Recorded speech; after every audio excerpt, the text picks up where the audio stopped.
السلام عليكم ورحمة الله تعالى وبركاته. اليوم بغيت نشارك معكم واحد البسطيلة اللي كتجي رائعة في المذاق، فنة ما تشبعوش منها، وكذلك في الشكل كيف كتشوفوا معايا كتجي راقية بزاف هموية. تحطوها لضيافكم التحميرة ديال الوجه. ماشي انا اللي درتها، ولكن قلت علاش لا ما نشاركش معكم المراحل والمقادير. ان شاء الله مره اخرى نشاركها معكم بالتفاصيل. بالنسبه للمقادير، عندنا هنايا واحد زلافه كبيره ديال المعدنوس وزلافه كبيره ديال القزبر. عندنا واحد شويه ديال الزعتر اللي كنحكوه بين يدينا، وكذلك واحد شويه ديال الازير حتى هو كنحكوه بين يدينا، كيعطي واحد النسمه غزاله. وكذلك واحد العصير ديال الحامض، تقريبا كاس ديال عصير الحامض، كاس صغير ماشي كبير بزاف. وغادي نحتاجو كذلك كاس ديال الزيت البلديه وكاس ديال الزيت الروميه. لحقاش هنا تبارك الله راه كاينه واحد الكميه كثيره ديال الحوت، راه تقريبا واحد 5 كيلو ديال الحوت. غادي نديرو العطريه ديال الحوت، غادي نديرو العطريه المدخنه، العطريه ديال الكروفيت، وغادي نديرو كذلك السودانيه. هذه العطريه ديال البسطيله غادي نديرو السودانيه، غادي نديرو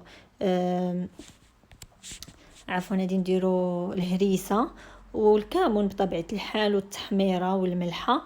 هاد العطريه كامله غادي نخلطوها مزيان حتى كتنسجم لينا مع بعضياتها. وكنديروا كميه اللي كتكون كثيره، ماشي كميه اللي قليله، راه معالق كبار. هنايا زادت واحد نص معلقه كبيره ديال الابزار، اللي تيبغي الابزار يديروا، اللي ما كيبغيش الابزار يدير السودانيه في بلاصه الابزار.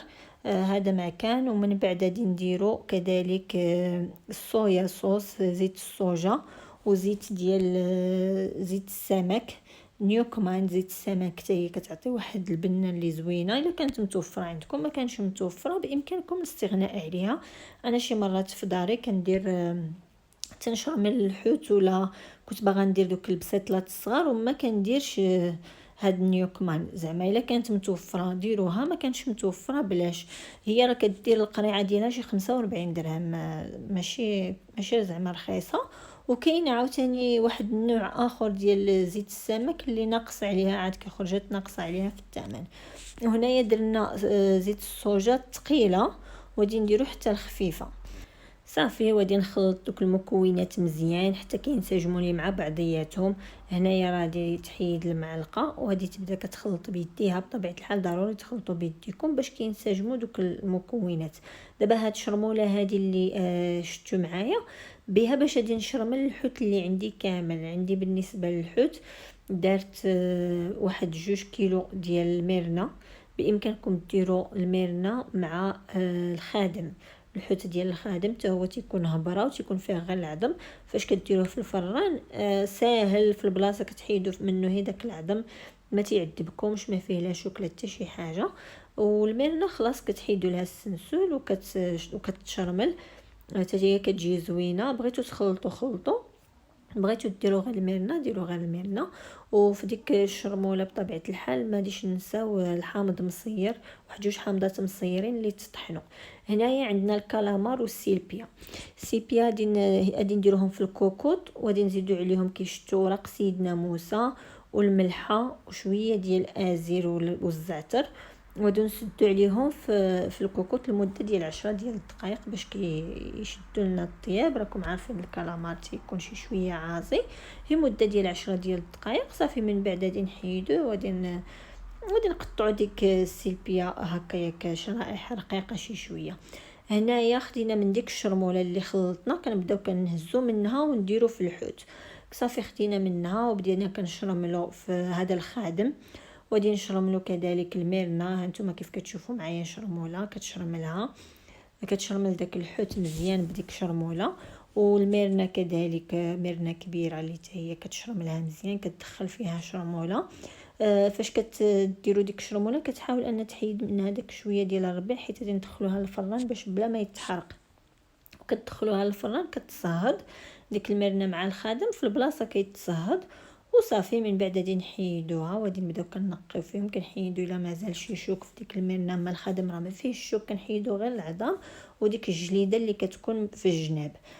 صافي من بعد كذلك غادي ناخذوا الشعريه الصينيه اللي غادي نرطبوها في الماء اللي يكون طايب، وغادي نخليوها تتسلق واحد شويه. هنايا هذا الشامبينيون نوار اللي قطعناه في الهاشواغ رقيق، وزدنا له من ديك الشرموله اللي خلينا. ها هي الشعريه الصينيه كيف كتشوفوا معايا، خليناها حتى غلات وصفيناها نشفت من الماء، وبدينا كنزيدوا لها من ديك الشرموله اللي درنا.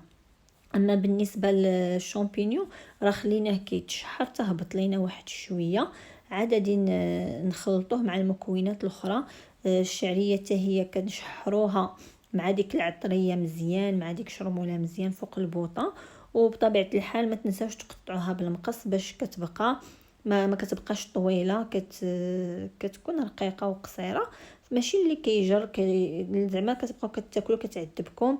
هنايا بعد ما فرتنا داك الحوت كامل غادي نخلطو واحد الربع ولا الثلث ديال الكميه مع الشعريه اللي مع الشعريه كيف قلت لكم اللي شحرناها، والكميه الاخرى غادي نخليوها على جنب، هي اللي غادي نديروه من الفوق باش كتبغيو تاكلوا البسطيله كيجي الحوت باين فيها، ما كيجيش الحوت ما باينش.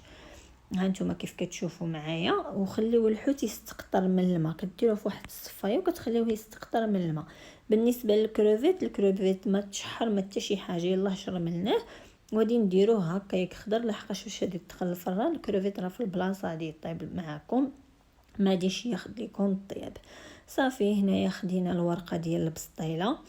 واخا هاد اللي صايب لنا الورقه شي شويه عنده الورقه غليظه ما زويناش، ولكن ماشي مشكل، واخا هكا جات بنينه وجات زوينه. الا كانت الورقه رقيقه بطبيعه الحال كتجي حسن. صافي درت جوج من التحت كيف كتشوفوا معايا، راه الصوره موضحه لكم كل شيء. ومن بعد كتبقى كتاخذ وحده بوحده وكديرها في الجوانب كيف كتشوفوا معايا حتى غادي تكمل الكميه كامله. وهنا بعد ما سالات سرحات ديك الشعريه اللي خلطنا مع الحوت كامله قداتها، عاد بدات كتزيد الحوت اللي خلينا من الفوق، بدات كتزيدو كامل من الفوق من الجوانب، في الاغلبيه من الجوانب، والوسط كتزيد واحد شويه، ورجعات كتغطي بديك شويه ديال الشعريه اللي خلات، دارت قولي واحد نص الكثير ديال الشعريه من التحت، وعاد خلات واحد شويه ديال الشعريه اللي مخلطه بطبيعه الحال من الحوت، ودارت طبقه مزيانه ديال الحوت من الفوق، وعاودت غطات بالشعريه، وعاد زادت عاوتاني الحوت من الفوق كيف كتشوفوا معايا، راه كتسرحوا مزيان. وهنايا هي حيت باغا دير واحد الحفيره في الوسط باش غادي تزين في الوسط بالحوت من الفوق عليها، حاولت ان تخلي داك الوسط خاوي واحد شويه، كتغلب الاكثريه في الجوانب كيف كتشوفوا معايا. البسطيله جات عامره مزيان بالحوت، ماشي ديك البسطيله اللي كتاكلوا غير الشعريه، لا بسطيله مقومه على حقها وطريقها. هانتوما كيف كتشوفوا معايا عاود زدت المرنه مع الخادم من الفوق مع الكروفيت وقدتها مزيان، ودي تزيد واحد الرشه ديال الفرماج الاحمر من الفوق.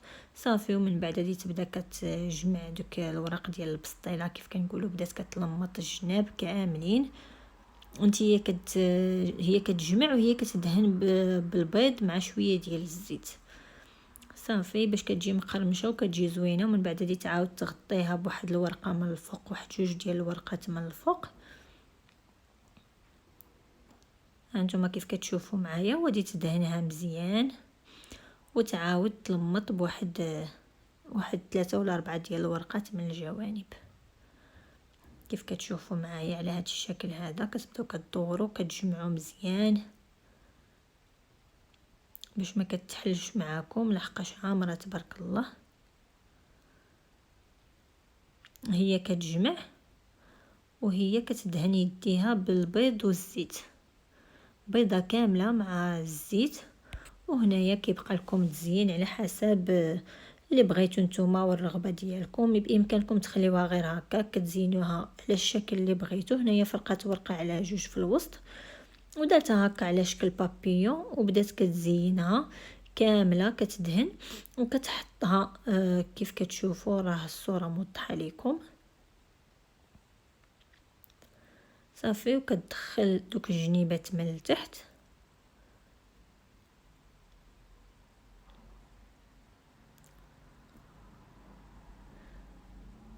راه كتحاول تقاد باش تجي هذيك الشكل ديال الوريضه باين. خاصو يكون دوك التكريشات دوك الطبقات تكمل حتى تسالي الورده كامله كيف كتشوفوا معايا كيف جات هنايا. دخلناها للفران طيب، وهنا الشكل بعد ما خرجناها دارت الخص في الوسط وبدات كتزين بالحوت اللي خلاتو على جنب. صوطينا هنايا الكروفيت غير بواحد شويه ديال الملحه وزبيده.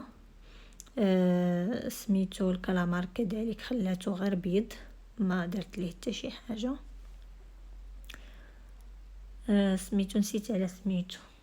المهم درنا له واحد شويه ديال الماء مع الملحه وطرونش ديال الحامض وغطينا عليه خليناه تسلق غير واحد 7 ديال الدقائق على ما كيتحل. صافي بوزروق على ما كيتحل ومن بعد صافي حلاتو وبدات كتزين بيه على هذا الشكل هذا كيف كتشوفوا معايا. والتزيين كيبقى اختياري ليكم، نتوما كتزينوا على حسب الشكل اللي بغيتو. كتجي غزاله، جات غزاله في المذاق، تخاطفنا عليها، جات بنينه بزاف. كنتمنى انكم تجربوها وان شاء الله الرحمن الرحيم هاد المره نديرها في داري ونشارك معكم التفاصيل من الاول حتى الاخر. كنتمنى ان هذا الفيديو يعجبكم وكنقول لكم شكرا دائما على المتابعه ديالكم. واللي مازال ما اشترك في القناه ديالي ضغط على زر الاشتراك وعلى الجرس باش يوصلوا كل جديد. واللي مشترك في القناه ديالي ما تبخلوش عليا باللايكات وباللي كومونتير ديالكم بالتعاليق ديالكم اللي تيشجعوني باش نبقى دائما نعطيكم اكثر. ها نتوما كيف كتشوفوا المنظر ديالها جا راقي وجات رائعه بزاف في المذاق. فان شاء الله الرحمن الرحيم تجربوها وتعجبكم. وإلا كانت شي حاجه او اي سؤال سولوني وضروري غادي نجاوبكم في التعاليق ديالكم. خليتكم على خير.